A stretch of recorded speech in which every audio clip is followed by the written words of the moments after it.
This is the Sports Timeout Podcast with Tony Caranco, Tristen Howe, and your host, Wes Underwood. That time again, everyone. Welcome into the Sports Timeout Podcast, brought to you by Blondie's Woodfire Wheelhouse Food Truck and Kraken Cajun Seafood House in Joplin.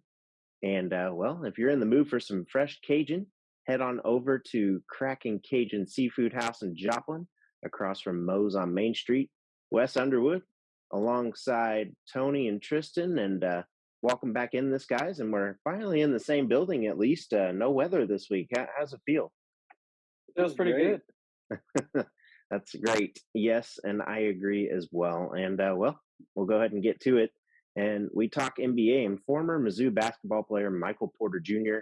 has been cleared for on-court contact and is eyeing a March return. Look, a little track record here for MPJ. He came out of MU, 5-star everything. Then he decommitted from Washington that year to play for his dad, which, okay, awesome. Do that. It's the right move, in my opinion. He hurts his back one game into the season. Then he sits the whole year, comes back for March Madness, sucks it up, and does terrible. And, bad. If you know, you know. MU fans pretty much got furious with that. And then the dude left for the NBA, despite everybody saying don't do it. And, he ends up getting drafted in 2018. Played 16 minutes a game for 55 games and started 8 games total that season, 9 points a game. Not bad, coming off that back injury. Year 2, Porter played 31 minutes a game and played in 61 games, 54 starts, and averaged 19 points per game. And then this year, gets hurt again, played 9 games thus far, and, scored 9 points per game again. I think the dude can be good, but he just can't stay healthy. And I guess my question here is, he's 23 with 2 major back issues. Should he hang it up now or sit a year or continue playing? Tristen, we'll go ahead and start you. What are your thoughts here? I agree with you when it comes to he was really good in high school, college, but I think college is where he should have hung it up in the first place. Yeah. There's a different level of competition when you get into the pros in any sport that you go into, and the workload is always going to be a little too much for some people. So, and it sucks that he's got real raw talent, and he's just got a talent to be in the NBA, but at the same time, his health is not letting him. So, at the same time, he's got to sit down and talk with himself, and kind of just realize that maybe it's time to hang it up, because you never know when he's going to get hurt again and when he's really going to be forced to hang it up. Yeah. So, Tristen, good thoughts. Tony, how about you? So I don't know much about this guy, obviously, or his career, but I do think it's very important that when to hang it up. The guy obviously can't stay healthy. Yeah. That's just the thing where he has to look in the mirror and he has to tell himself when he's ready to be done.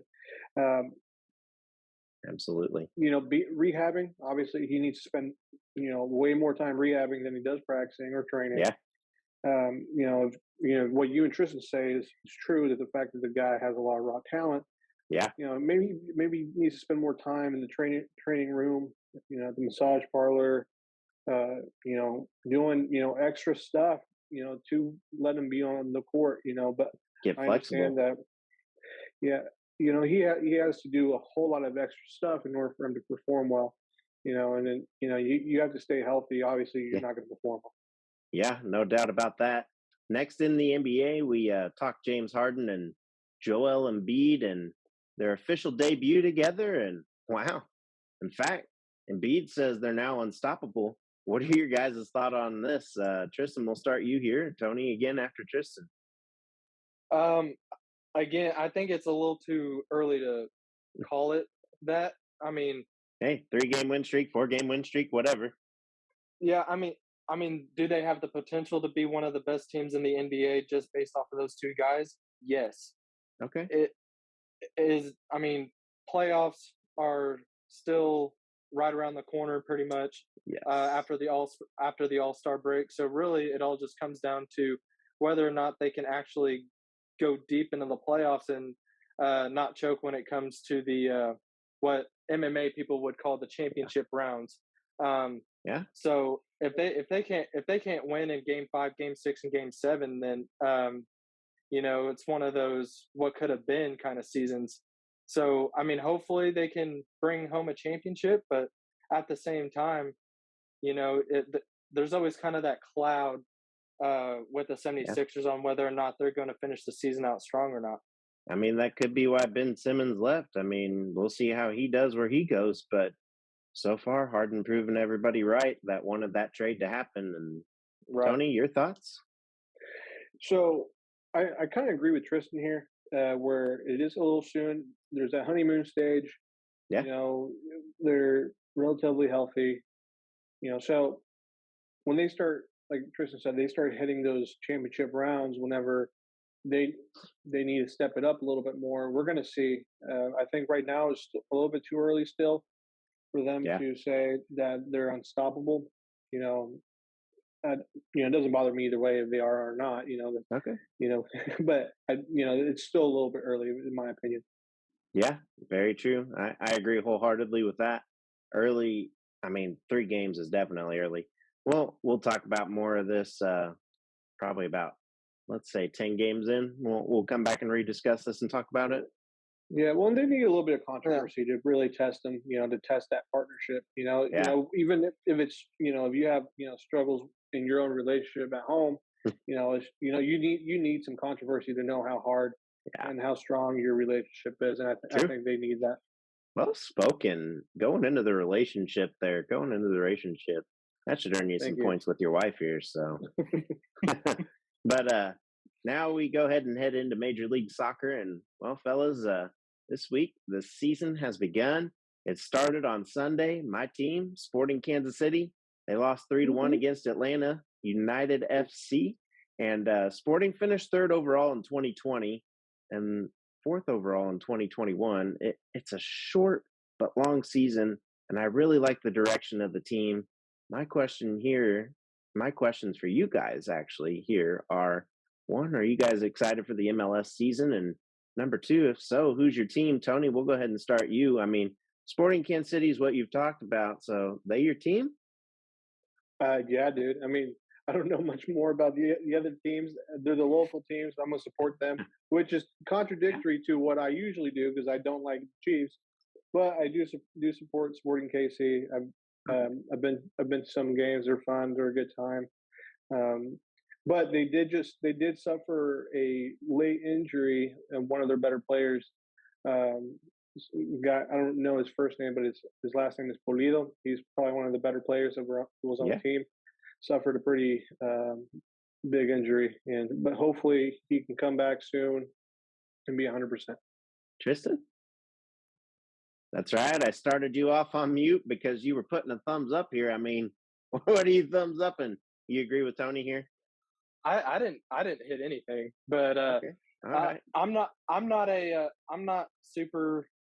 a super big soccer fan. I more or less pay attention more whenever the World Cup comes around, but true.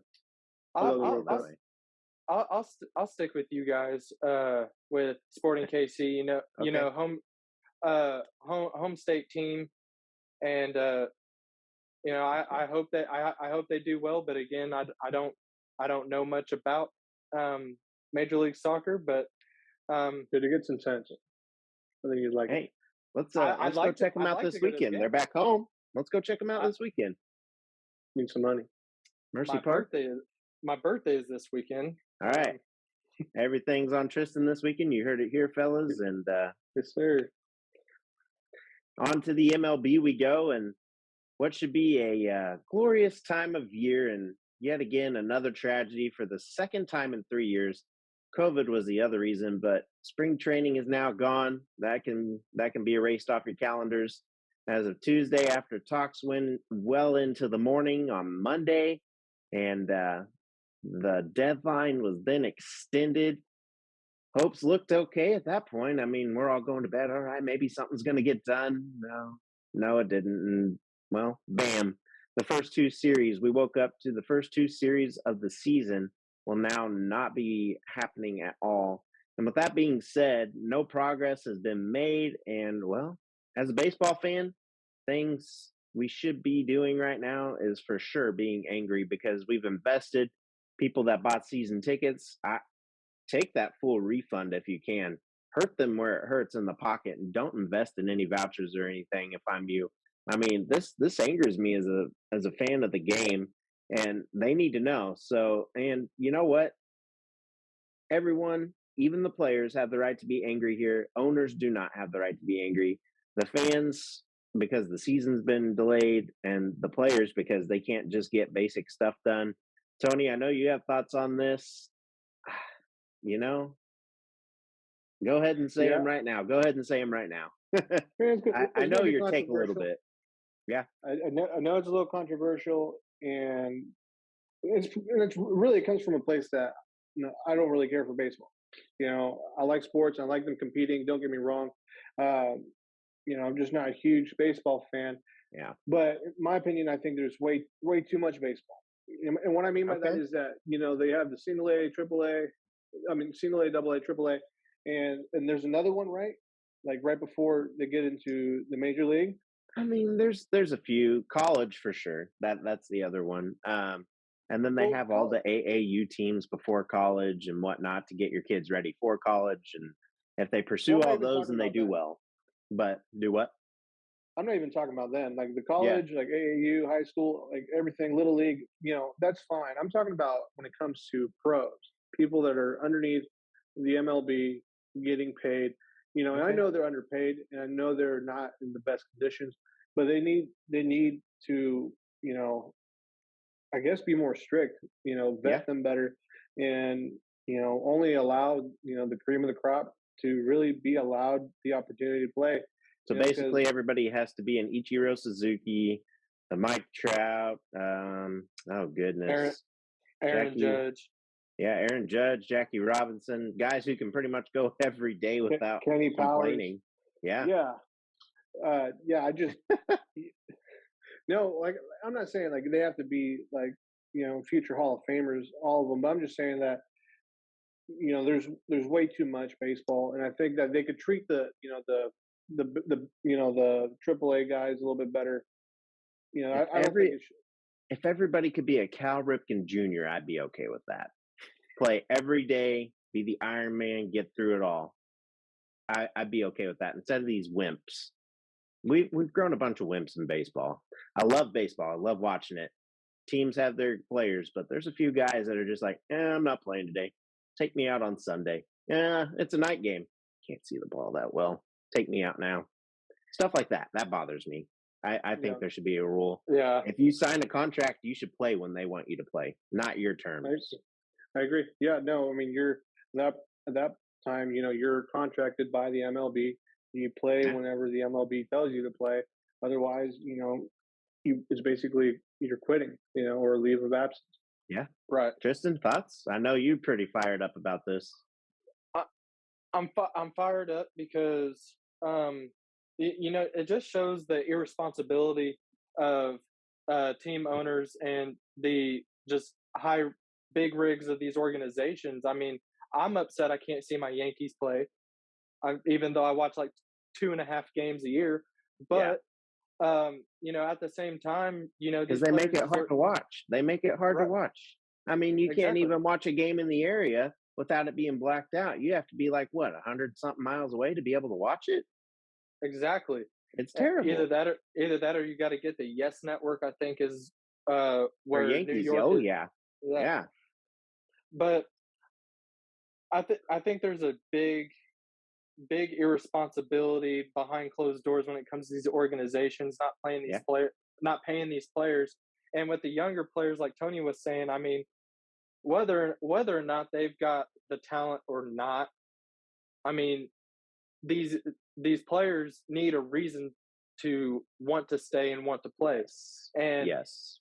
And you need to pay the younger players because maybe they'll end up being the 20-year players, the Barry Bonds, the Ken Griffey Juniors, the Babe Ruths of the league. So I mean, it's just it really irks you to see this even in the news because it shows it, like I said 2 times now. I mean, there's just a huge irresponsibility with the owners, and I'm excited to see the players standing up for themselves. I mean, I've seen comments and comments on Facebook and Twitter that, all these people, I'm done with baseball. I'm done watching Major League Baseball. They're just ruining the game. I mean, I don't blame them. It's hard. It sucks to say that, I agree with these people that it puts a really bad image on baseball that the organization owners can't even pay these people. I mean, it makes you think like 5-10 years ago, it wasn't such a good idea to give these players 10-year, however many $1 million contracts. New York Mets and Bobby Bellina, they're paying him pretty, regardless if they have a season or not. One of those bad contracts. Right. And so, what makes these people deserve hundreds of millions of dollars of contracts for 10 plus years? But I guess you can argue that in football too. I guess you can argue it there. Hey, I wholeheartedly agree with this. Hey, I'll go with you on that one. Not as a choke artist, but I mean, I do believe that he should have finished out his rookie contract, proved to the team that he was a team player instead of taking that deal. So, I mean, he did play on that 5th-year option, but I would have signed my contract after that. Exactly. And, well, on that note, lastly, in the MMA, we finally talked Covington versus Mazda Ball. And go ahead, guys, duke it out. Tony, we'll start you. Fight this week. Your thoughts? So, well, I feel like I have to give a little bit of background, story for it. So Jorge Masvidal and Colby Covington, I like them both as fighters. I think they're both decent human beings. Colby Covington is very, very controversial. Yeah. He's a right wing guy. So there, some people in this world find people that are right leaning, a little controversial. But, overall, he does that because, years ago they told him that they were going to actually cut his contract with the UFC because he was really boring and, and so he had to, build his persona of being a bad guy. There's even times when fans tell him like, "Hey, you're such a nice guy out here. Like, why aren't you like this?" Like, and it's like, man, that's just not what sells tickets. Why aren't you Ronda Rousey? And so Jorge Masvidal and Colby Covington used to be roommates. They actually did a lot of training together in their very young career. And a lot of people don't realize that. And they were best friends. So they ended up getting into arguments. They ended up owing each other money, stuff like that. And they ended up being at each other's necks. Yeah. And so Colby Covington, he was, saying all this stuff, about him and just talking bad about him. And, I guess just trying to slowly but surely create this fight that's coming this weekend. So there's a lot of hype around the fight. I'm personally rooting for Jorge Masvidal, but I like both fighters. I'm not going to be happy regardless of the result. But I think that Colby Covington's going to win, even though I'm going for Jorge. Thoughts here, Tristen? Who's your winner? Who you got going, and how many rounds? We'll stick you with that. Jorge Masvidal inside 1 minute in the first round. I'll tell you why. I'll tell you why. Okay. I'll even ask Tony this question. What fighting background does Colby Covington have? As in jiu-jitsu, wrestling, whatever. What kind of fighter is he? He's a wrestler. Exactly. What happened the last time? What happened the last time Jorge Masvidal fought a wrestler? He lost. It was Kamaru Usman. Oh, the other time. I didn't know Kamaru Usman was a wrestler. Yeah, he's a wrestler. Ben Askren, he's tough for the nails, dude. I really hope that Jorge Masvidal wins. Are you saying there's a chance for Tony? I'm saying that I mean, I saw the interview, little presser interview they did on ESPN with Stephen A. Smith, and I mean, you could just tell by watching that Jorge has a score to settle. He's not leaving that ring until Colby Covington's in the hospital. So yeah.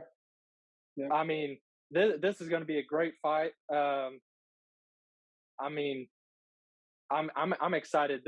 In my opinion, this is one of the biggest fights since Ben Askren and Jorge Masvidal, or even I would say, Conor McGregor and Habib. Not as big as Habib and Conor McGregor, but okay.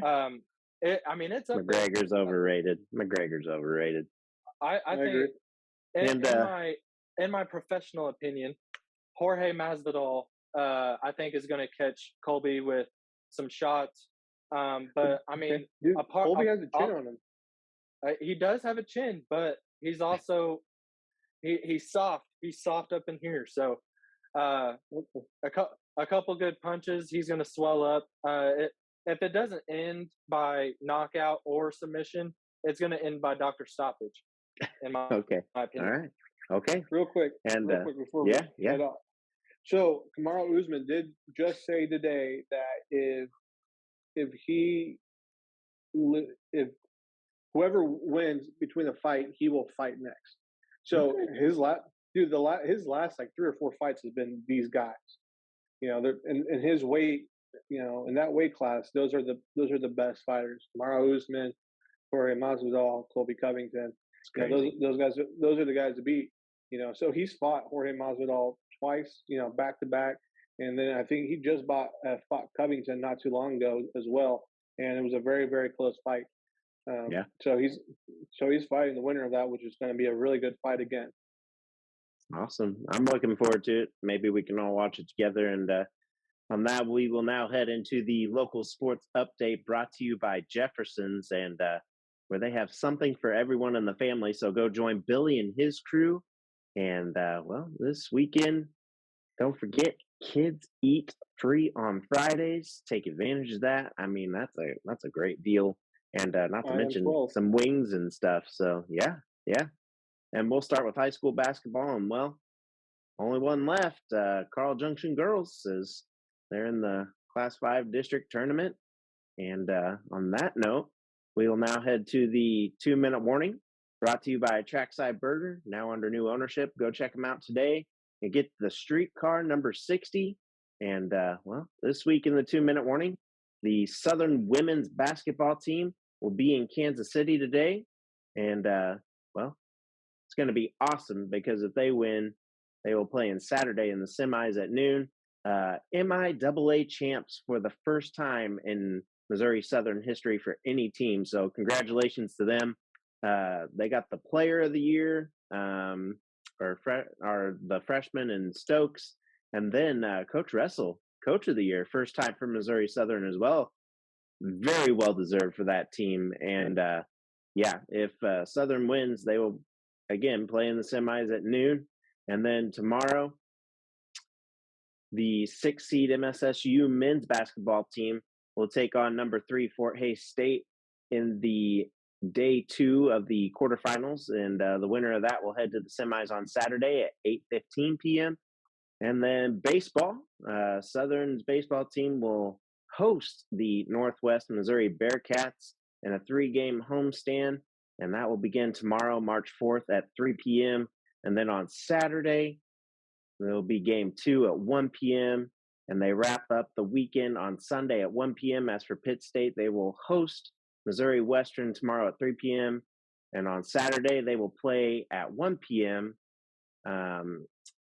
And round out their weekend on Sunday playing at noon. And as for softball, Missouri Southern will host the Lion Classic Tournament. Games will begin Saturday, the 5th at 2 p.m. with game 2 to follow against McKendree, and will conclude in a doubleheader on Sunday against Rockhurst beginning at 1 p.m. with game 2 to follow as well. As for Pitt State softball, they will head to Winter Haven, Florida to take on Assumption today at 12:15 p.m. And they will also take on Wilmington Wildcats right after that Then tomorrow, the 4th, they will head to the Yountville Village in Florida for a 4-game stand. They will play Minnesota Duluth at 10 a.m. They will take on Charleston, West Virginia right after that. And on Saturday, they will conclude with Cedarville at 10 a.m., followed by Bemidji State. And of course, all these games and events are pending the weather and the current and fluid COVID-19 situation. Stay tuned to each team's social media page for times and updates. And, well, hear the music again, and it's here, and so the other episodes end. For Tony and myself and Tristen, have a great and safe weekend. Enjoy some sports, lots of local action today, tomorrow, through the weekend. It's going to be something to watch. And you know what? Go check out Missouri Southern baseball. Go check out Missouri Southern softball while they're here. It's fantastic. Or go up to Kansas City and possibly watch history be made, as Missouri Southern women's basketball team could be 2-time MIAA champions in 1 year in that tournament. So, but stay safe from the weather this weekend. It's supposed to get a little hairy. Some tornadic stuff coming in, whatever. But yeah, we'll catch you next week on the Sports Timeout podcast. See ya. See you guys. See ya.